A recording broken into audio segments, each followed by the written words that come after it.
নমস্কার, আমি সুজিত দত্ত।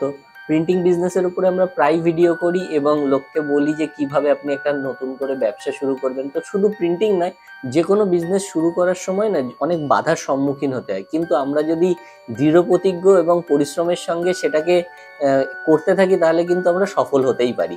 তো সেই রকমই আমরা যে সমস্যাগুলোর কথা বলছি, যে প্রথম যেটা আমরা দেখব যে ব্যবসা শুরু করার সময় না অনেকেই মনে করে যে প্রথম দিনেই হয়তো সফলতা পেয়ে যাবো, বা প্রথম দিন ব্যবসা শুরু করব তো বিশাল কিছু লাভ করে নেব, বা দোকানে প্রচুর লোকজন চলে আসবে, বা আমার কাস্টমার অনেক আসবে। কিন্তু বাস্তবটা এরকম হয় না, আস্তে আস্তেই এগাতে হয়। তো সেই রকমই ফার্স্ট যেটা আলোচনার বিষয় সেটা হচ্ছে পয়সার ঘাটতি। তো সবারই একটা পয়সার ব্যাপার থাকে, যে পয়সা তো ইনভেস্টমেন্ট ছাড়া তো বিজনেস হয় না। তো পয়সার ঘাটতি একটা প্রবলেম।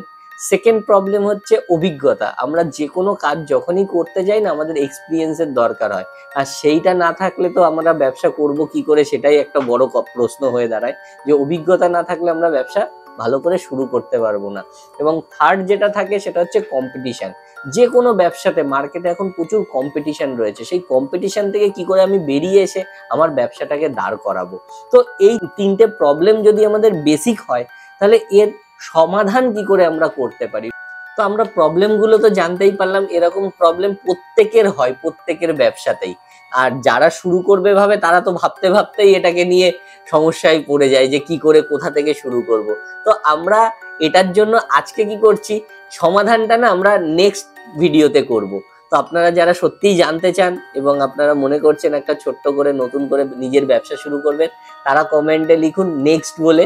তাহলে আমরা কি করব, নেক্সট একটা পার্ট তৈরি করব, যে পার্টে আমরা এই তিনটে যে বেসিক প্রবলেমগুলো সবার হয় তারই সমাধানটাকে নিয়ে আমরা সেকেন্ড ভিডিও বানাবো। তাহলে আজকের ভিডিওতে অবধি, পরবর্তী ভিডিওতে আবার দেখা হবে। ততদিন ভালো থাকবেন, সুস্থ থাকবেন।